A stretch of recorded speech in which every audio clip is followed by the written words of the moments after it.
समाजवादी जो शब्द है हमारी प्रस्तावना में वो बाद में जोड़ा गया, पहले सबसे शुरुआत में नहीं था।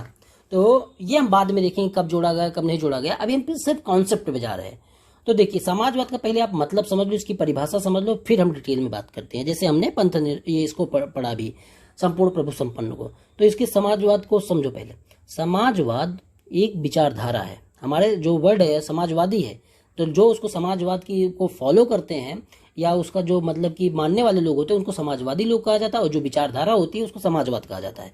तो समाजवाद एक विचारधारा है जो संपत्ति के समाजीकरण, जिसके मतलब कि मूल तत्व क्या होते हैं। समाजवाद एक विचारधारा है जिसके मूल तत्व होते हैं संपत्ति के समाजीकरण, समानता, मजदूर और वंचित वर्गों का कल्याण, मजदूर और वंचित वर्गों का कल्याण, शोषण विहीन समाज में ये विश्वास रखता है। तो आपने ये समझा कि समाजवाद जो है ये एक विचारधारा है। विचारधारा क्या होती है? विचारों का समूह, जिसके क्या तत्व होते हैं दोस्तों। तो समाजवाद के तत्व कौन कौन से हैं? पहला तत्व है संपत्ति का समाजीकरण। सबसे पहले हम इसी को देखेंगे। देखिए, संपत्ति का समाजीकरण का क्या मतलब है? इसका मतलब है कि जो भी महत्वपूर्ण संपत्ति, समाजवाद क्या मानता है कि वो कहता है कि संपत्ति का समाजीकरण हो। इसका क्या मतलब है? इसका मतलब है कि वो कहता है कि जो समाज में संपत्ति है ना, जैसे जो मूलभूत संपत्ति है, जैसे भूमि ले लो, उद्योग ले लो, उद्योग धंधे हो गए या संसाधन हो गए, कारखाने हो गए, जो हमारे प्राकृतिक संसाधन है, इनका मालिक कोई निजी व्यक्ति नहीं होगा। इनका मालिक कोई निजी व्यक्ति नहीं होगा, इसका मालिक हमारा समाज होगा, और समाज सभी लोगों की पूर्ति करेगा। कोई एक आदमी यहाँ पे अंबानी नहीं बन सकता। इस तरीके की ये बात करता है। पहले तो ये जान लो आप कि जो मतलब कि आजकल दो व्यवस्थाएं चल रही हैं मूल रूप से, एक तो पूंजीवादी व्यवस्था है और दूसरी है समाजवादी। तब आपको एकदम ढंग से क्लियर हो जाएगा।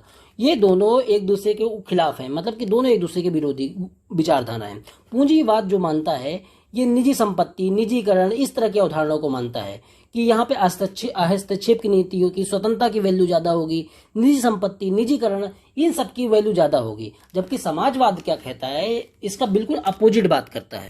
ये कहता है कि कोई निजी संपत्ति जैसी कोई चीज नहीं है, सारी संपत्ति समाज की है। कोई पूंजीपति, कोई जमींदार, कोई मतलब कि कारखाने किसी निजी व्यक्ति के नहीं होंगे, सबके सब समाज के होंगे और समाज ही उनका डिस्ट्रीब्यूशन करेगा।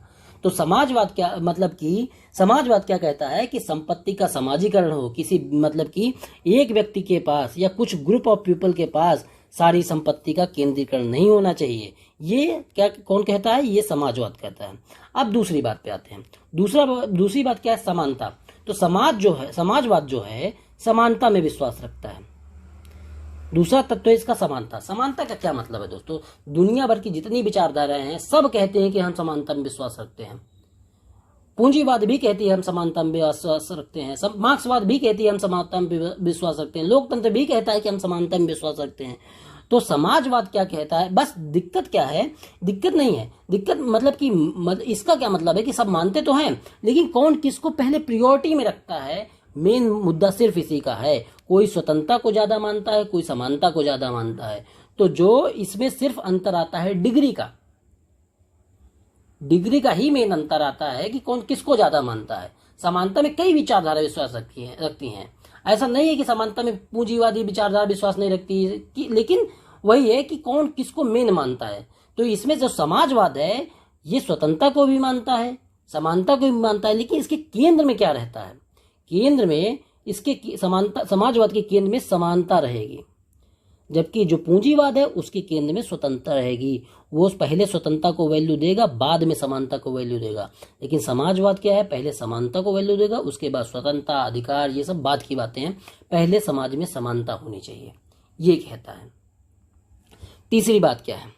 मजदूर और वंचित वर्गों का कल्याण। देखिए, तो ये कहता है कि समाजवाद क्या कहता है कि समाज में पूंजी जो पति हैं, धनी हैं, जमींदार हैं, इनकी हित ज्यादा महत्वपूर्ण नहीं है। वो कहता है कि जो सरकारें हो ना, वो ऐसी नीतियां बनाएं जो वंचितों का कल्याण करें, मजदूरों का कल्याण करें, गरीब वर्गों का कल्याण करें। ऐसी नीतियां बनानी चाहिए, क्योंकि उसमें जो सरकार की नीतियां उसमें ऐसा नहीं दिखना चाहिए कि ये अमीरों, धनियों, जमींदारों पूंजीपतियों के हित में काम कर रही हैं। अभी हम मोटा मोटा समाजवाद पढ़ रहे हैं, वो आपको ध्यान में रखना है। अगला चीज देखते हैं, इसका जो तत्व है शोषण विहीन समाज।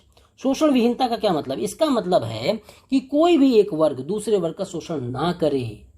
पूंजीपति है तो वो मजदूर का शोषण ना करे, जमींदार है किसान का शोषण ना करे, अमीर है गरीब का शोषण ना करे। तो ये कहता है ऐसा समाज हो जिसमें कोई किसी का शोषण ना करे, शोषण विहीन समाज की कल्पना करता है ये समाजवाद। और एक चीज को बढ़ावा देता है, ये समाज की तुलना मतलब कि व्यक्ति की तुलना में समाज को ज्यादा वरीयता देता है, इसका पांचवा तत्व है। तो ये क्या कहता है कि अगर सामाजिक हित है तो उसकी प्राप्ति के लिए जो व्यक्ति की स्वतंत्रता है या व्यक्ति की हित है उनमें कमी की जा सकती है। अगर समाज की हित अगर किसी चीज से पूरे हो रहे हैं तो एक दो व्यक्ति के हितों की बलि दी जा सकती है, ये समाजवाद कहता है। जैसे हमारा नीति आयोग ने एक रिपोर्ट जारी की कि भारत की 70% संपत्ति 30% लोगों के पास है। तो समाजवाद क्या कहता है कि इसी जो 30% लोग हैं और एक तरफ 70% लोग हैं, 70% के पास 30% संपत्ति और 30% के पास 70% संपत्ति, तो ये बराबर कहाँ है? तो समाजवाद कहता है इसका डिस्ट्रीब्यूशन हो।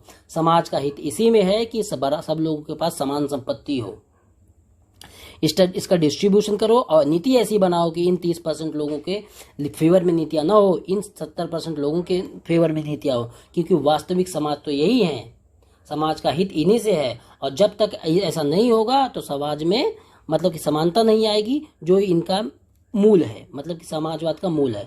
पूंजीवाद इसका समर्थन नहीं करता है। ये तो हमने पढ़ दिया सैद्धांतिक रूप से, सारा हमने सैद्धांतिक रूप से। तो अब लेकिन अब ये समझ लिए कि समानता लाना चाहता है समाजवाद। संपत्ति के समाजीकरण की बात करता है, मजदूर और वंचितों के कल्याण की बात करता है, शोषण विहीन समाज में विश्वास रखता है, और क्या रखता है? समाज को व्यक्ति की तुलना में ज्यादा महत्व देता है। ये तो सैद्धांतिक बातें हो गई, लेकिन व्यवहार में इनको हम प्राप्त कैसे करेंगे? इन पांचों चीजों को प्राप्त कैसे करेंगे? व्यवहार में इसको हम कैसे प्राप्त करेंगे? तो यहीं से उभरता है कि समाजवाद के दो रूप होते हैं। समाजवाद के दो रूप होते हैं, एक तो होता है मार्क्सवाद, इसको मार्क्सवाद या तो साम्यवाद, और दूसरा होता है लोकतांत्रिक समाजवाद।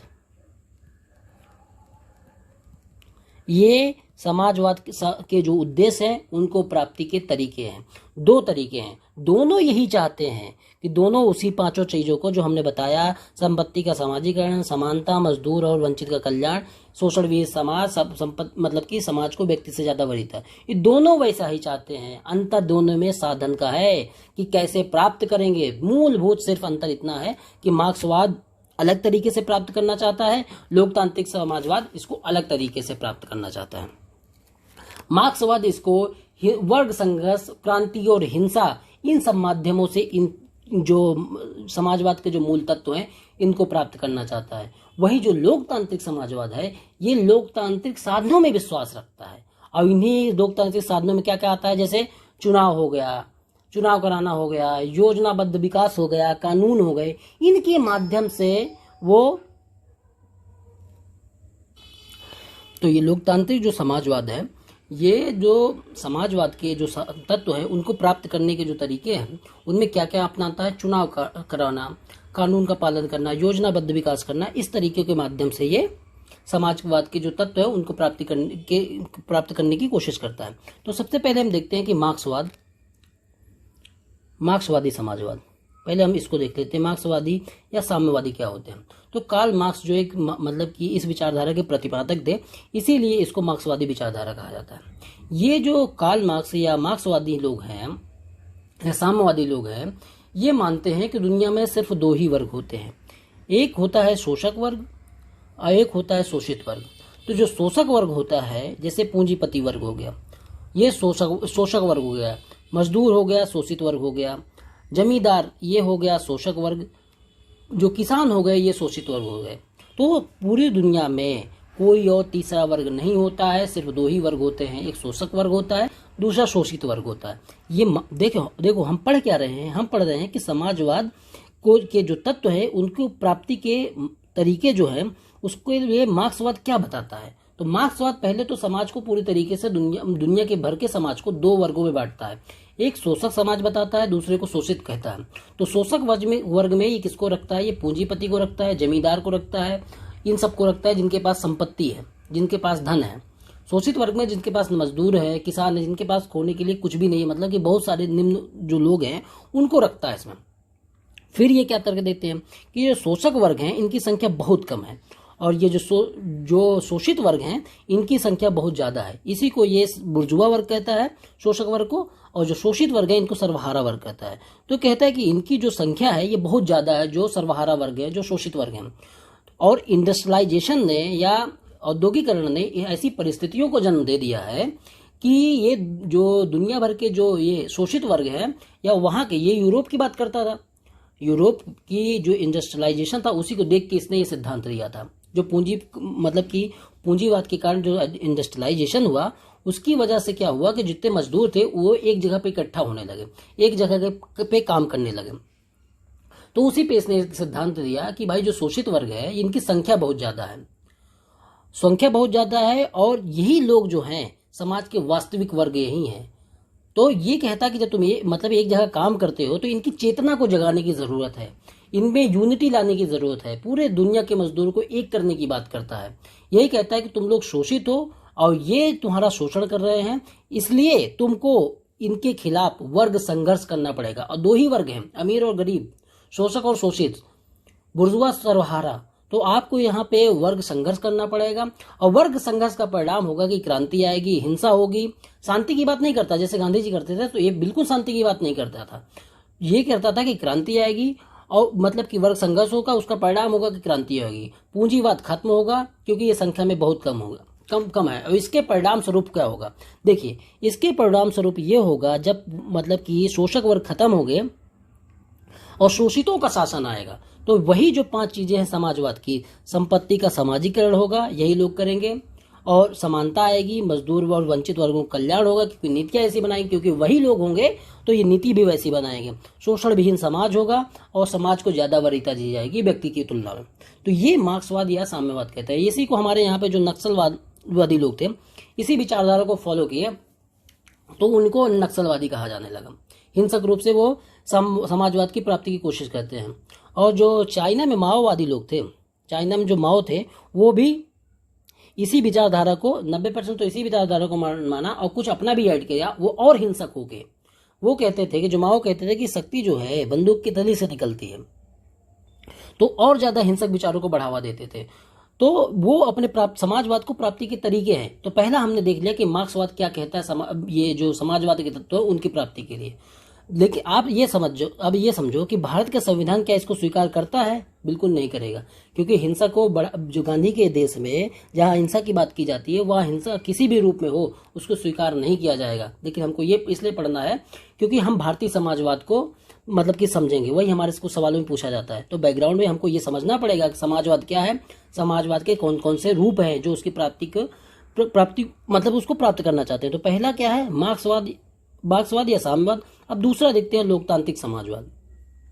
लोकतांत्रिक समाजवाद के साधन, अभी मैंने बताया आपको कि लोकतांत्रिक जो समाजवाद होता है उसके साधन होते हैं, मतलब समाजवाद के जो तत्व या उद्देश्य है उसको प्राप्ति के साधन जो लोकतांत्रिक समाजवाद बताता है वो क्या बताता है? वो बताता है कि चुनाव के माध्यम से, कानून के माध्यम से, और क्या बताता है, योजनाबद्ध विकास के माध्यम से। इन सब माध्यमों से, देखिए यहाँ पे लिखा भी हुआ है, इनमें मूल अंतर यह है कि जहां मार्क्सवाद साम्यवाद वर्ग संघर्ष या क्रांति हिंसा जैसे साधनों में विश्वास रखता है, वहीं जो लोकतांत्रिक समाजवाद है ये लोकतांत्रिक साधनों यथा संसद के कानून, चुनाव, योजनाबद्ध विकास आदि में विश्वास रखता है। तो इन जो तत्व है इनके माध्यम से ये समाजवाद लाने की कोशिश करते हैं। इसके जो प्रणेता थे सबसे शुरुआती भारत में वो जवाहरलाल नेहरू थे। तो जवाहरलाल नेहरू जो थे वो ये कहते थे कि भाई हमको हिंसा की बात नहीं करनी है, हमको वर्ग संघर्ष की बात, क्रांति की बात, ये सब बातें नहीं करनी है।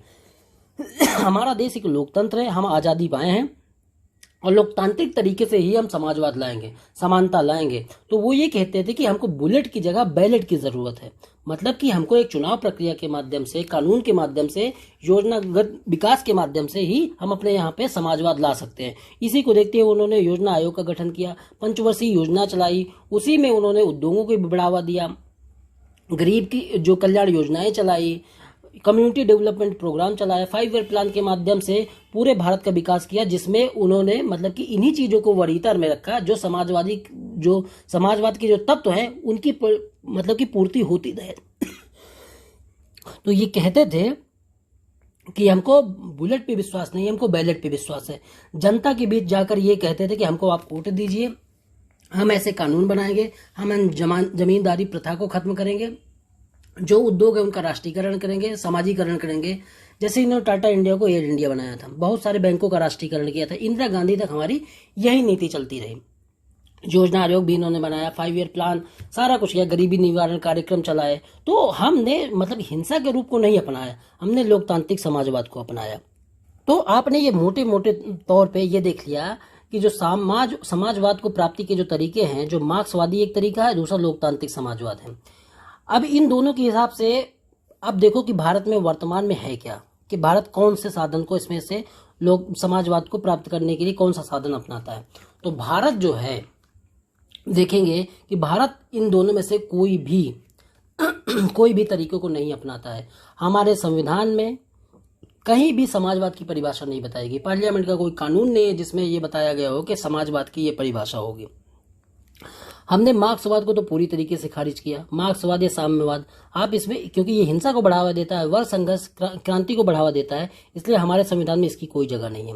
वही जो लोकतांत्रिक समाजवाद है, इसको हमने अपने हिसाब से मतलब इसी को एडिट करके या इसी में संशोधन करके इसको फॉलो किया है। तो हमारा जो संविधान है या हमारा जो समाजवाद है वो लोकतांत्रिक समाजवाद से निकटता रखता है। कहीं भी इसकी परिभाषा नहीं दी गई है, लेकिन जो सुप्रीम कोर्ट है हमारा, सुप्रीम कोर्ट ने DS नकारा केस 1982 में जो हुआ था, उसमें समाजवाद की व्याख्या करते हुए इसके कुछ तत्व बताए। पहले तो ये आप पढ़ लो कि भारत में समाजवाद का अर्थ मार्क्सवाद या साम्यवाद नहीं है। भारतीय समाजवाद लोकतांत्रिक समाजवाद से निकटता रखता है, लेकिन फिर भी उससे भिन्न है, जिसके कारण यह माना जाता है कि भारतीय समाजवाद का स्वरूप विशिष्ट है। तो भारतीय जो समाजवाद है ना वो मार्क्सवाद को मानता है, उसको तो बिल्कुल नहीं मानता। लोकतांत्रिक समाजवाद है, इसके निकटता रखता है, लेकिन पूरी तरीके से इसको भी नहीं मानता। वो क्यों नहीं मानता, अभी हम आगे देखेंगे। तो सर्वोच्च न्यायालय ने, हमारे जो सुप्रीम कोर्ट ने ये बताया DS नकारा केस में कि भारतीय जो समाजवाद है उसका एक्चुअल मतलब क्या है। तो DS नकारा केस में सुप्रीम कोर्ट ने ये बताया, साम्यवाद की व्याख्या करते हुए ये बताया कि जो समाजवाद है इसका अर्थ है जन्म से लेकर मृत्यु तक व्यक्ति की सुरक्षा प्रदान करना। फ्रॉम क्रेडल टू ग्रेव, मतलब कि जब आदमी पैदा होता है और जब तक उसकी मृत्यु नहीं हो जाती तब तक उसको सुरक्षा प्रदान करना ही समाजवाद है। तो भारतीय समाजवाद एक विशिष्ट समाजवाद है जो ना मार्क्सवाद से मेल खाता है, ना पूरी तरीके से लोकतांत्रिक समाजवाद से मेल खाता है। इसका स्वरूप विशिष्ट है, और वो क्या है वो सुप्रीम कोर्ट ने DS नकारा केस में बताया। उसका मतलब है कि जन्म से लेकर मृत्यु तक व्यक्ति को सुरक्षा प्रदान करना ही समाजवाद है। इसके कुछ मूलभूत तत्व बताए सुप्रीम कोर्ट ने।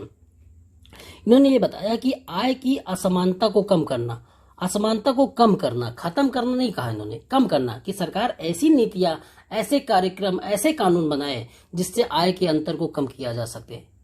तो सरकार ऐसी नीतियों को फॉलो करे। दूसरा इन्होंने बताया कि जीवन स्तर की असमानता को कम करना।